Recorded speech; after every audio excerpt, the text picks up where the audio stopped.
نحمدہ و نصلی علی رسولہ الکریم اما بعد. جگر کے خون سے رخ بے کساں نکھار گیا، وہ عجیب شان سے زندگی گزار گیا.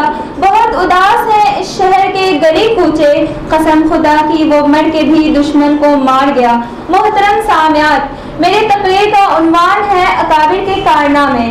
میں سب سے پہلے جن اکابر کا نام پیش کرنا چاہتی ہوں وہ ہے سلسلہ مجددین کی پہلی کڑی، حضرت عمر بن عبدالعزیز. حضرت عمر بن عبدالعزیز رحمۃ اللہ علیہ نے اپنی زندگی بہت عیش و عشرت میں گزاری. والد جو تھے وہ مصر کی حکومت کرتے تھے، اس لیے ان کی بچپن کی زندگی بہت ہی خوشگوار گزری. ان کا انتقال 40 سال کی عمر میں ہو گیا. خلافت صرف 2 سال کی، سوا 2 سال کی، سن 99 ہجری سے 101 ہجری میں. یہ مروان بن حکم کے پوتے ہیں اور ان کا سلسلہ یعنی حضرت عمر رضی اللہ عنہ کا خون ان کے اندر پہنچا.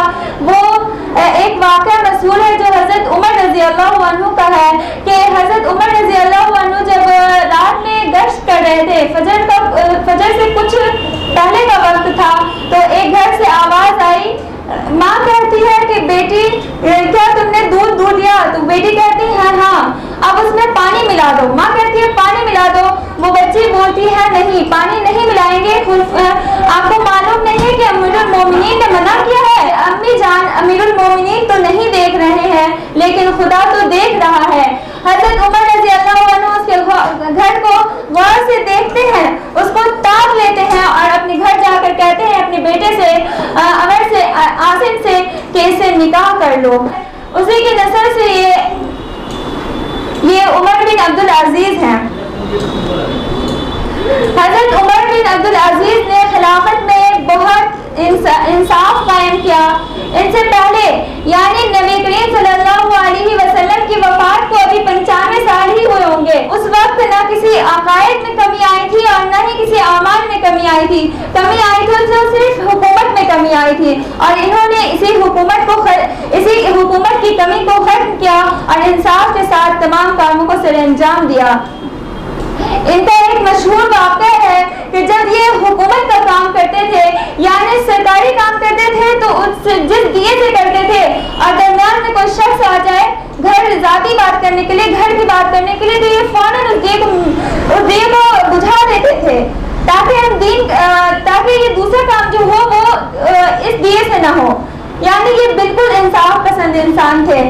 اور ایک مرتبہ کا واقعہ ہے جب یہ اپنے گھر آتے ہیں تو ان کی بیٹیاں تشریف لاتی ہیں ان کے پاس اور اپنے منہ پہ ہاتھ ڈال لیتی ہیں. وہ پوچھتے ہیں کہ بیٹی یہ کیا معاشرہ ہے، تم نے کیوں ہاتھ ڈالا ہے؟ اس نے کہا کہ والد میرے اپنے گھر میں اتنا نہیں ہے کہ ہم کیا کھا سکے، اسی لیے صرف پیاز اور روٹی کھا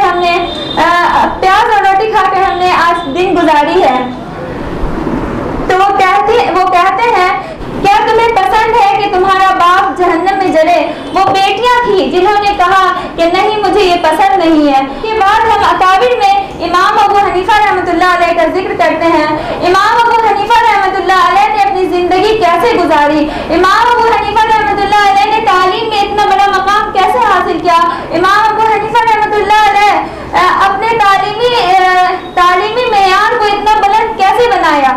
آج ہم ان کے مسائل کو اگر ہم کہیں پھنس جائیں تو ان کے مسائل کو آرام سے لے لیتے ہیں. تو ایک مرتبہ کا واقعہ ہے کہ جب وہ مدرسہ میں پڑھ رہے تھے تو ان کے پاس کوئی بھی خط آتا، تقریباً 10 یا 15 سال تک کے خط کو انہوں نے جمع کیا. جب وہ فارغ ہو گئے مدرسہ سے تو وہ اس خط کو نکالے اور کبھی اس کو پڑھ کر روتے، کبھی پڑھ کر ہنستے. تو ان سے کسی نے پوچھا کہ آخر کیا بات ہے کہ کبھی آپ ہنستے ہیں کبھی روتے ہیں؟ انہوں نے کہا کہ میرے گھر میں کبھی کوئی مر جاتا تھا میں اس خط کو پڑھ کے روتا تھا، اور کبھی میرے گھر میں کوئی خوشی ہوتی تھی میں اس میں نہیں گیا، خوشی ہونے کی وجہ سے روتا تھا. اس طرح کے متعدد تقریب میرے گھر میں ہوتے رہے ہیں اور میں اس میں شامل نہیں ہوتا رہا. اس کے بعد میں حدیث کے سب سے بڑے جو کتاب اللہ کے بعد سب سے بڑی دنیا میں کتاب آئی ہے اس کے مصنف امام بخاری رحمۃ اللہ علیہ. امام بخاری رحمۃ اللہ علیہ نے بھی صحیح حدیث بہت مشقت سے جمع کی ہے اور اس کا اعتبار پوری دنیا میں اتنا زیادہ کیوں بڑھا؟ ایک مرتبہ کا واقعہ ہے کہ وہ کشتی میں سوار تھے اور ان کے اشرفیہ کو کسی نے دیکھ لیا. اس کے بعد وہ اشرفی کے بارے